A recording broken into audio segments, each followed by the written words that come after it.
Moi, j'ai été vraiment impressionnée par tout ce que j'ai vu. L'Afrique a vraiment des talents. C'est à nous de savoir les identifier et les promouvoir. Recevoir la reconnaissance pour son travail est toujours gratifiant.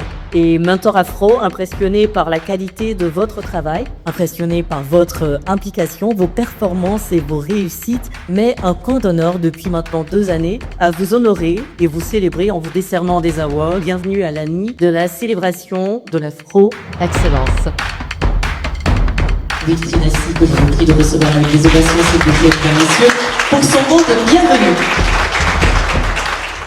Voilà, donc avant toute chose, moi j'aimerais remercier le Très-Haut qui nous permet de nous retrouver ce soir et surtout pour une deuxième fois. On a ici dans cette salle des personnes qui viennent de France, du Sénégal, de la sous-région aussi, de Londres aussi, ouais, il faut le préciser. Et donc le souhait c'est que vraiment après tout le monde retourne bien.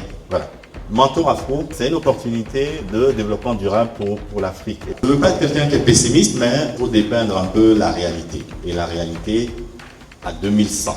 Mentor Afro, c'est vraiment une vision qui va jusqu'à 2100. Nous sommes en train de travailler pour le futur. Il y a un outil qu'on appelle le Global Talent Index, okay, qui permet de mesurer la capacité des pays à identifier, à développer, à retenir les talents. Et quand on parle de talent, j'aimerais préciser qu'il ne s'agit pas des jeunes. Cet outil regarde les talents jusqu'à des niveaux de CEO et tout ça. Bon, l'Afrique est au bas de l'échelle. À côté, vous voyez une courbe qui marque une forte corrélation entre l'index Global Talent Index et puis le PIB par habitant. Cette courbe-là, elle vient de l'INSEAD, qui en 10 années d'études arrive à démontrer qu'il y a une forte corrélation entre l'index du pays et puis le PIB par habitant. Donc la façon de lire cette courbe, c'est que plus on a des talents, plus on peut développer un pays où on va extrapoler un continent. Et voici la troisième image à droite qui, elle, nous montre que l'Afrique pourrait être une bombe à retardement. Parce que, il faut le savoir, d'ici 2100, un peu plus d'un tiers de la population mondiale sera africaine. Aujourd'hui, nous sommes dans quelle situation? Voici un continent avec un âge médian de 19 ans, donc une population qui est très jeune, bon, avec un taux de chômage aussi élevé sur le continent d'ensemble. Qualité d'éducation, pas forcément ce qu'on veut. Et donc, si les conditions restent pareilles, d'ici 2100, on prévoit que tout ce qui est criminalité, les problèmes de bonne gouvernance, l'inégalité de genre, vont être multipliés de façon exponentielle. Donc, le travail qu'on veut faire avec Mentor Afro, c'est de commencer dès maintenant à planter les graines qui vont nous permettre d'éviter cette situation. Et nous, ce qu'on veut faire, donc, c'est vulgariser tout ce qui est mentorat et coaching, parce qu'on croit qu'à travers ces outils, on peut transférer des compétences techniques, compétences relationnelles, des valeurs aussi qui sont fortes, okay, pour qu'on puisse développer notre continent. Vous voyez, la vision elle va jusqu'à 2100. S'il y a quelque chose à retenir, c'est que c'est notre responsabilité à tous de développer ce continent. Donner un peu de temps à quelqu'un qui a besoin de notre expérience, quelqu'un qu'on peut motiver, inspirer, qu'on peut booster. C'est pas juste se faire plaisir ou bien juste partager. C'est sauver ce continent qui en 2100 pourrait virer au chaos. Je vous remercie.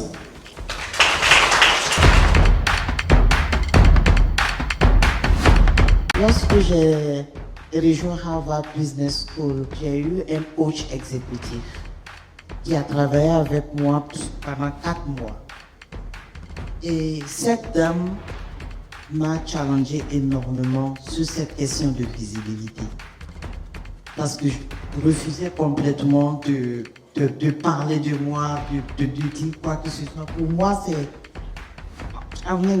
quelque chose, je me disais, qui a besoin de savoir ce que je fais? Qui a besoin de savoir mon histoire?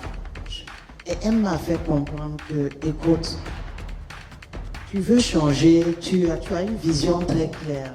Tu veux voir l'Afrique se révolutionner, tu veux avoir de l'impact, tu veux contribuer à améliorer ta communauté. Tu as du contenu, tu as une expérience qui est riche, tu as de la matière à partager. Et je ne comprends pas pourquoi quelqu'un comme toi, avec toute ton expérience, avec ton bagage intellectuel, tu es dans un silence qui laisse tes frères et tes sœurs avoir des modèles qui ne sont pas forcément ce qu'ils doivent avoir. Alors tu es dans un silence coupable. Si tu ne sors pas de l'ombre, tu es coupable de cette dépravation qu'on voit, qu'on accuse partout, qu'on dit non, l'Afrique est ceci, l'Afrique est cela.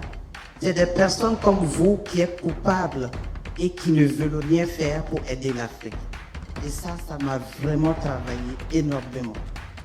Je me suis enfermé plusieurs jours et j'ai commencé à réfléchir. Est-ce que devenir visible, ça va impacter mon humilité? Est-ce que ça va me rendre une autre personne? Vraiment, je me tiraillais entre ce qu'elle m'a dit et ce que je suis moi-même. Et à la fin, je me suis dit, elle a quand même raison. Parce que si on ne veut pas jouer notre rôle de partager notre expérience, d'inspirer nos frères et nos sœurs parce qu'on connaît, par notre expérience, en ce moment, on laisse la place à d'autres personnes qui ne sont pas vraiment des modèles de guider nos frères et nos sœurs. Et je me suis demandé, parce que j'ai une fille, je me suis demandé quel modèle je voudrais que ma fille puisse avoir si je ne peux pas moi-même partager mon expérience. Et depuis lors, je suis allé sur LinkedIn, j'ai créé ma page Facebook. Facebook, j'ai essayé, j'ai vu que non, c'est un monde autre que je le c'est vraiment compliqué, je ne peux pas m'en sortir là-bas. Bon, ok, j'ai dit, bon, on va voir LinkedIn. Donc, elle a commencé à me dire, écoute, je vais te guider. Il faut que chaque semaine, tu puisses publier quelque chose. Quelque chose, c'est pas parler de toi, mais c'est de parler de ton travail, de parler de ton parcours, de parler de ton histoire. Il y a beaucoup de jeunes filles qui sont issues de ta communauté, qui n'ont pas eu la chance que tu as eue, qui n'ont pas eu un père comme toi, comme pour les mentorer. Tu dois partager ton histoire. Tu as été dans les écoles publiques, écoles primaires publiques, tu es allé au collège en Côte d'Ivoire, tu as eu la chance d'aller à la Polytechnique de Côte d'Ivoire. Après, par ton courage, tu as pu faire EM Lyon Business School et qu'aujourd'hui tu es à Harvard. Tu as quelque chose à partager. Tu dois partager avec tes jeunes frères et sœurs comment tu es arrivé à Harvard. L'humain se retrouve confronté à une infinité de questions dont les points d'interrogation se projettent essentiellement dans le futur. Des questions qu'il est appelé à résoudre au présent pour que son air perdure et pour lesquelles il est en perpétuelle la gymnastique intellectuelle afin de lever des solutions et relever le défi de cette perpétuation. Nous avons décidé de primer des personnes à titre honorifique. Sur les 14 nominés, on a 6 personnes qui ont reçu le prix.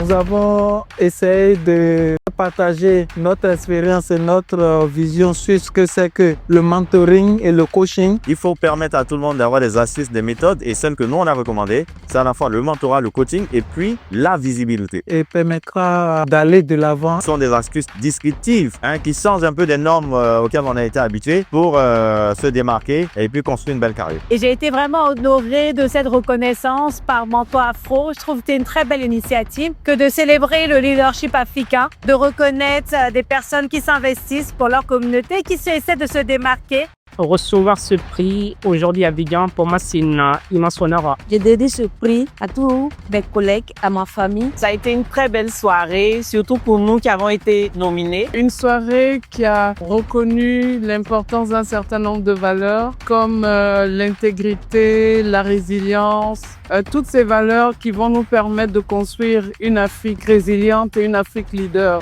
Et moi, j'ai été vraiment impressionnée par tout ce que j'ai vu. L'Afrique a vraiment des talents. C'est à nous de savoir les identifier et les promouvoir pour propulser ce continent encore devant.